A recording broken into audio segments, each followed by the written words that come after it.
DNA में अगले विश्लेषण के लिए मैं 3 शब्दों का जिक्र करना चाहता हूं, क्योंकि इन्हीं शब्दों में हमारे अगले डीएनए टेस्ट का सार छिपा हुआ है। और ये 3 शब्द हैं गुड, बैड और अगली। अमेरिका के कांग्रेसमैन टेड पो ने कुछ दिनों पहले इन 3 शब्दों की व्याख्या करते हुए कहा था कि अमेरिका के लिए गुड यानी अच्छे देश वो हैं जो उनके साथ मिलकर काम करते हैं। उन्होंने बैड यानी बुरे देशों की श्रेणी में उन देशों को रखा था जो न सिर्फ आतंकवाद को बढ़ावा देते हैं बल्कि अमेरिका के हितों को नुकसान पहुंचाते हैं। और अगली यानी बदसूरत देशों की श्रेणी में उन्होंने उस देश को रखा था जो हर तरह से लोकतंत्र के नाम पर किसी धब्बे से कम नहीं है। टेड पो ने जिस देश को अगली की श्रेणी में रखा था उस देश का नाम है पाकिस्तान। वॉशिंगटन टाइम्स में लिखे अपने एक लेख में उन्होंने पाकिस्तान के चरित्र की व्याख्या किस प्रकार की थी, वो तस्वीर अभी आपके सामने है। पाकिस्तान को आतंकवाद वाला जहरीला सांप बताते हुए अपने लेख की शुरुआत में उन्होंने लिखा था, backing terrorist while proclaiming US friendship is not the act of an alloy.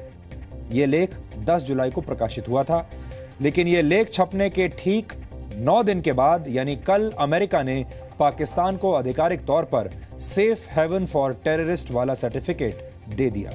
कल हमारे पास जैसे ही ये खबर आई थी हमने आपको इसके बारे में तुरंत जानकारी दी थी, लेकिन आज हमने भारत की इस बड़ी कूटनीतिक जीत का संपूर्ण विश्लेषण तैयार किया है। ये पूरा डीएनए टेस्ट चुभने वाले शब्दों पर आधारित है, यानी वो शब्द जिनका जिक्र यूएस डिपार्टमेंट ऑफ स्टेट की कंट्री रिपोर्ट्स ऑन टेररिज्म में किया गया है।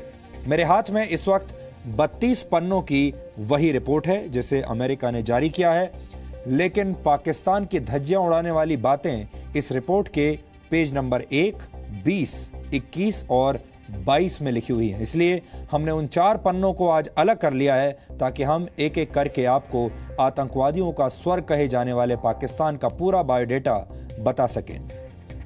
ये वो रिपोर्ट है और इसमें से मैं आपको कुछ अंश पढ़कर सुनाना चाहता हूं। शुरुआत में पहले पन्ने पर ही बहुत सारी चीजें लिखी हुई हैं, जैसे इसमें लिखा है, although al Qaeda in Afghanistan and Pakistan has been seriously degraded, remnants of Al-Qaeda's global leadership as well as its regional affiliate Al-Qaeda in the Indian subcontinent continued to operate from remote locations in the region that the group has historically exploited for safe haven। ऐसा उन्होंने पाकिस्तान के बारे में लिखा है। फिर लिखा है, number of these attacks were planned and launched from safe havens in Pakistan। Pakistan did not take substantial action against the Afghan Taliban or HQN। Bharat के बारे में लिखा है, India continued to experience attacks including by Maoists, insurgents and Pakistan based terrorists. Indian authorities continued to blame Pakistan for cross border attacks in Jammu and Kashmir. In January, India experienced a terrorist attack against an Indian military facility in Pathankot, Punjab, which was blamed by authorities on JEM यानी जैश ए मोहम्मद। अब अगले पन्ने पर वो लिखते हैं, groups located in Pakistan but focused on conducting attacks outside the country included the Afghan Taliban, the Haqqani Network, Lashkar-e-Taiba and Jaish-e-Mohammed। एक जगह साफ साफ उन्होंने लिखा है, the Pakistani government continued to implement the National Action Plan against terrorism with uneven results। Progress remained slow on regulating madrasas, blocking extremist messaging, empowering the National Counter-Terrorism Authority, cutting off terrorist financing and strengthening the judicial system। फिर अगले पन्ने पर लिखा है, the government did not take any significant action against LET or JEM other than implementing an ongoing ban against media coverage of their activities। Lashkar-e-Taiba and Jaish-e-Mohammed continued to hold rallies, raise money, recruit and train in Pakistan। Mumbai के हमलों का भी जिक्र इसमें किया गया है। The trial of 7 suspects in the 2008 Mumbai terrorist attack remained stalled with many witnesses for the prosecution remaining to be called by the court। The lead defendant, Lashkar-e-Taiba operational commander Zakiur Rahman Lakhvi, remained free on bail। और इसमें लिखा है, terrorist groups intimidated witnesses, police, victims, prosecutors, defense lawyers and judges। All of these factors contributed to high acquittal rates in ATA courts. इतना सब कुछ तो लिख दिया इस रिपोर्ट में, अब इसके बाद क्या बचा है?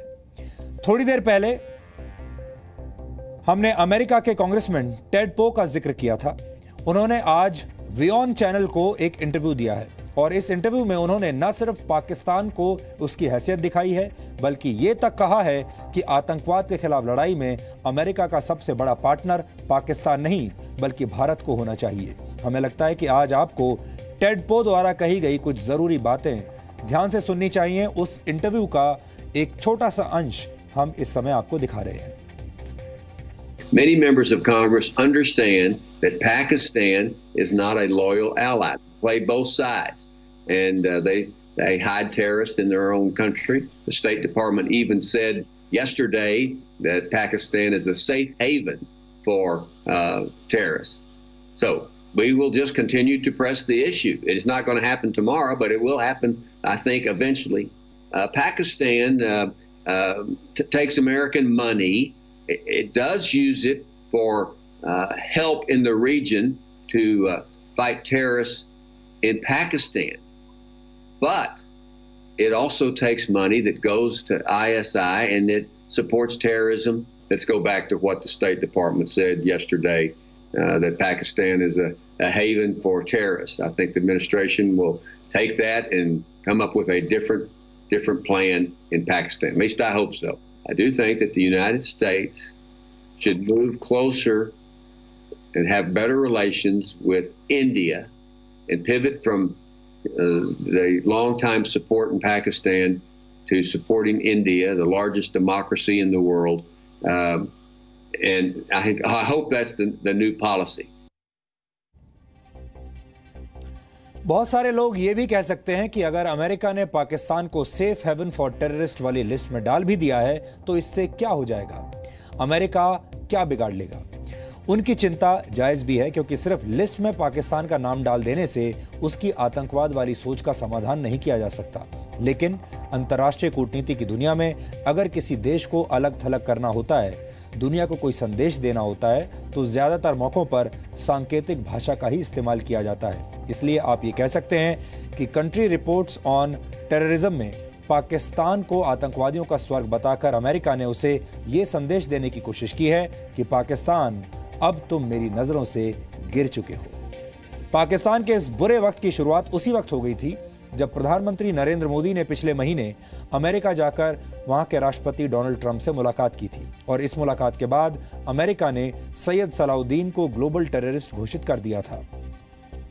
अगर किसी आतंकवादी को ग्लोबल टेररिस्ट घोषित कर दिया जाता है तो उसे मिलने वाले डोनेशंस और हर प्रकार की मदद पर रोक लगा दी जाती है। इसके अलावा आम नागरिकों को डेजिग्नेटेड टेररिस्ट और अलग अलग संगठनों के बारे में जागरूक किया जाता है, जिससे आतंकवादियों के नेटवर्क को कमजोर करने में मदद मिलती है। हम आपको पहले भी ये बता चुके हैं कि सलाउद्दीन को ग्लोबल टेररिस्ट घोषित किए जाने के बाद पाकिस्तान पर अमेरिका का कूटनीतिक दबाव बढ़ेगा और पाकिस्तान की सरकार अंतर्राष्ट्रीय मंच पर सैयद सलाउद्दीन की सीधी पैरवी भी नहीं कर पाएगी।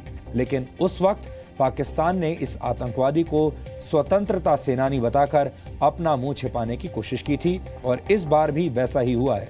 पाकिस्तान के मीडिया में आज की हेडलाइन ये नहीं है कि अमेरिका ने उसे सेफ हेवन फॉर टेररिस्ट कहे जाने वाले देशों की लिस्ट में डाल दिया है, बल्कि पाकिस्तान का मीडिया अपनी सहूलियत के मुताबिक यूएस स्टेट डिपार्टमेंट की रिपोर्ट में से शब्दों की चोरी कर रहा है।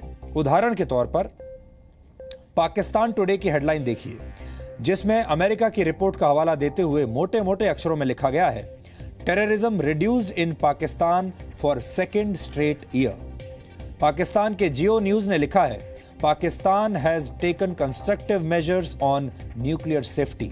यानी पाकिस्तान और वहां का मीडिया सब कुछ जानते हुए भी अनजान बना हुआ है।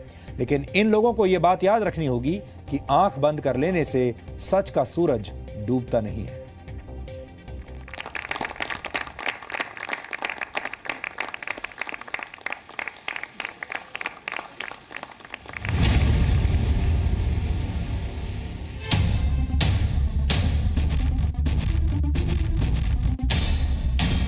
आज विश्व में किसी को टेररिज्म समझाना नहीं पड़ रहा है, टेररिस्टों ने समझा दिया है। हम समझाते थे, समझ नहीं आता था, टेररिस्टों ने समझा दिया।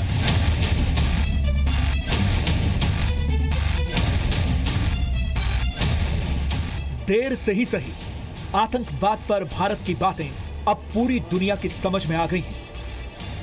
अमेरिका के विदेश मंत्रालय की रिपोर्ट में साफ साफ कहा गया है कि पाकिस्तान आतंकियों की जन्नत है। कंट्री रिपोर्ट्स ऑन टेररिज्म के नाम से जारी इस सालाना रिपोर्ट में पाकिस्तान को आतंकियों की सुरक्षित पनाहगाह कहा गया है। अमेरिकी संसद में पेश रिपोर्ट में कहा गया है कि लश्कर-ए-तैयबा और जैश-ए-मोहम्मद जैसे आतंकवादी संगठनों को पाकिस्तान में ऑपरेट करने, ट्रेनिंग देने, संगठित होने और फंड जुटाने की छूट मिली हुई है। बार बार ये रिपोर्ट्स आती है पर पाकिस्तान इन ग्रुप्स के खिलाफ कोई एक्शन नहीं लेता। तो मैं ये नहीं समझता कि इस रिपोर्ट के बाद भी पाकिस्तान कोई clear action in terrorist groups के खिलाफ लेगा। आतंकवाद से लड़ना और आतंकवादियों को सुरक्षित पनाहगाहों को समाप्त करना हमारी सहभागिता का एक महत्वपूर्ण भाग होगा। आतंक के खिलाफ लड़ाई में पाकिस्तान अब तक अमेरिका के साथ खड़े होने का दावा करता था, लेकिन 19 जुलाई को अमेरिकी संसद में पेश हुई रिपोर्ट से यह साफ है कि यूएस को भी पाकिस्तान के आतंक प्रेम की असलियत समझ आ गई है। इस रिपोर्ट में यह भी कहा गया है कि अफगानिस्तान में सक्रिय तालिबान और हक्कानी नेटवर्क के खिलाफ पाकिस्तान कोई एक्शन नहीं लेता, जबकि यह संगठन वहां अमेरिकी ठिकानों और अफगान अफसरों पर हमले करते हैं। पाकिस्तान अफगानिस्तान में शांति प्रक्रिया का हिस्सा बनने का दिखावा करता है। पाकिस्तान की आर्मी सिर्फ तहरीके तालिबान पाकिस्तान के खिलाफ एक्शन लेती है क्योंकि वो देश में हमले करते हैं। अमेरिका को भी रियलाइज हो गया है, जो सब बंडल मारते हैं वो करते हैं, लेकिन बैन नहीं कर रहे। जैसे मोहम्मद जैसे ये एक्टिविटीज है टेररिस्ट के, वो बैन नहीं कर रहे। जून में पीएम मोदी और राष्ट्रपति ट्रंप के बीच पहली मुलाकात में आतंक पर सबसे बड़ा समझौता हुआ, जिसका असर अब नजर आ रहा है। Both our nations have been struck by the evils of terrorism, and we are both determined to destroy terrorist organizations and the radical ideology that drives them.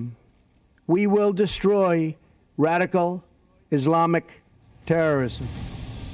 अमेरिकी रिपोर्ट में भारत पर पाकिस्तान के आतंकी संगठनों से हुए हमले का भी जिक्र किया गया है।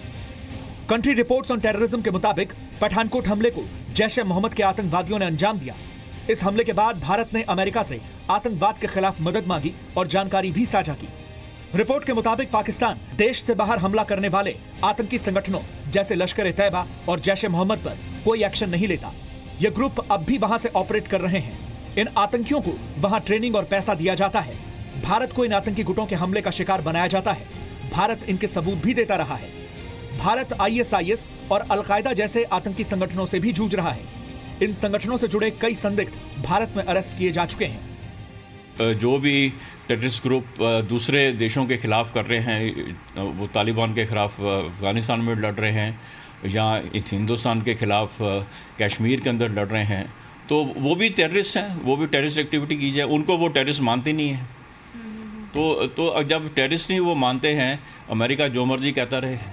अमेरिकी स्टेट डिपार्टमेंट ने बताया कि पाकिस्तान में आतंकी संगठन लश्कर-ए-तैयबा पर प्रतिबंध होने के बावजूद उसके सहयोगी संगठन जमात-उद-दावा और फलह इंसानियत फाउंडेशन खुलेआम पाकिस्तान में फंड इकट्ठा कर रहे हैं। अमेरिका ने यह भी माना है कि लश्कर चीफ हाफिज सईद को यूनाइटेड नेशंस ने आतंकी घोषित किया है। बावजूद इसके वो पाकिस्तान की धरती पर सार्वजनिक रैलियां कर रहा है। रिपोर्ट में कहा गया है कि पाकिस्तान ने हाफिज सईद को खुली छूट दे रखी है और हाफिज सईद ने फरवरी 2017 में भी सार्वजनिक रैली को संबोधित किया था। जब तक चीन पाकिस्तान के पीछे खड़ा हुआ है और टेररिज्म में भी उसकी मदद कर रहा है, तब तक मुझे नहीं लगता कि पाकिस्तान इस रिपोर्ट का ऊपर कोई एक्शन लेगा। पाकिस्तान आतंक की जननी है, पाकिस्तान एक आतंकी देश है, पाकिस्तान आतंक की जन्नत है। इस बात को भारत ही नहीं, आधिकारिक तौर पर अब अमेरिका भी मानता है, क्योंकि पाकिस्तान ही एक ऐसा देश है जहां आतंकियों का राजकीय सम्मान होता है। जितने टेररिस्ट ऑर्गेनाइजेशंस हैं, सबके खिलाफ आप एक्शन लीजिए और उनके खिलाफ भी जो अफगानिस्तान के खिलाफ एक्शन ऑपरेट करते हैं या भारत के खिलाफ, और मुझे लगता है उसका काफ़ी प्रभाव पाकिस्तान के ऊपर पड़ेगा। पाकिस्तान एक ऐसा मुल्क है जहां सेना और सरकार का जोर नागरिकों से ज्यादा आतंकवादियों की सुरक्षा पर रहता है। खुफिया रिपोर्ट्स के मुताबिक आतंकी सैयद सलाउद्दीन को पाकिस्तान के सैन्य सुरक्षा घेरे में इस्लामाबाद शिफ्ट किया गया है। सलाउद्दीन और हाफिज सईद जैसे आतंकी पाकिस्तानी मीडिया में इंटरव्यू देते हैं। हाफिज सईद के लिए तो कहा जाता है कि नवाज सरकार में विदेश मंत्री की भूमिका वही निभाता है। पाकिस्तान में नेताओं के लिए रैलियों की इजाजत देना मुश्किल है, लेकिन आतंकवादियों के लिए बेहद आसान। पाकिस्तान के आतंकी देश होने का इससे बड़ा सबूत और कुछ नहीं हो सकता। Burhan Wani, the young leader murdered by Indian forces, has emerged as a symbol of the latest Kashmiri intifada. संयुक्त राष्ट्र में पाकिस्तान के प्रधानमंत्री नवाज शरीफ ने बड़ी ही बेशर्मी के साथ आतंकी संगठन हिजबुल मुजाहिदीन के कमांडर बुरहान वानी को हीरो बताया था। जब किसी देश का प्रधानमंत्री आतंकवादी को अपना हीरो और स्वतंत्रता सेनानी बताए तो वो देश आतंकी देश ही होगा और उस देश का अंजाम भी आतंकवादियों जैसा ही होगा। ब्यूरो रिपोर्ट, जी मीडिया। अमेरिका ने पाकिस्तान के खिलाफ जो कदम उठाया है उसका असर सीधा चीन पर भी पड़ेगा। चीन हमेशा खुलकर पाकिस्तान का साथ देता है और अंतर्राष्ट्रीय मंच पर आतंकवादी मसूद अजहर का समर्थन भी करता है, लेकिन अब चीन के लिए यह सब करना उतना आसान नहीं रहेगा। उस पर हमेशा एक कूटनीतिक दबाव बना रहेगा। और अब आपको कुछ एक्स्ट्रा जानकारियां भी देते हैं ताकि आप ये समझ सकें कि पाकिस्तान के खिलाफ अमेरिका इस बार कितना सीरियस है, कितना गंभीर है।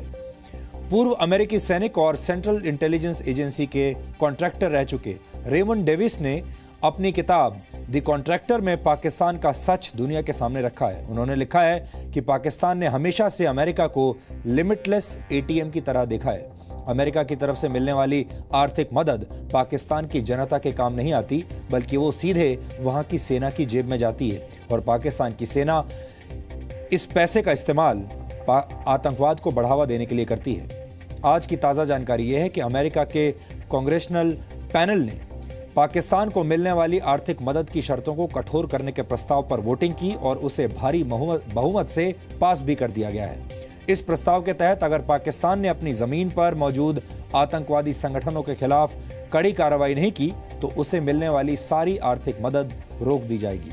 इस प्रस्ताव में कहा गया है कि पाकिस्तान को अमेरिका की तरफ से मदद तभी मिलेगी जब वहां के secretary of state Rex Tillerson संतुष्ट हो जाएंगे कि पाकिस्तान आतंकवादी संगठनों के खिलाफ कड़ी कार्रवाई वाकई कर रहा है।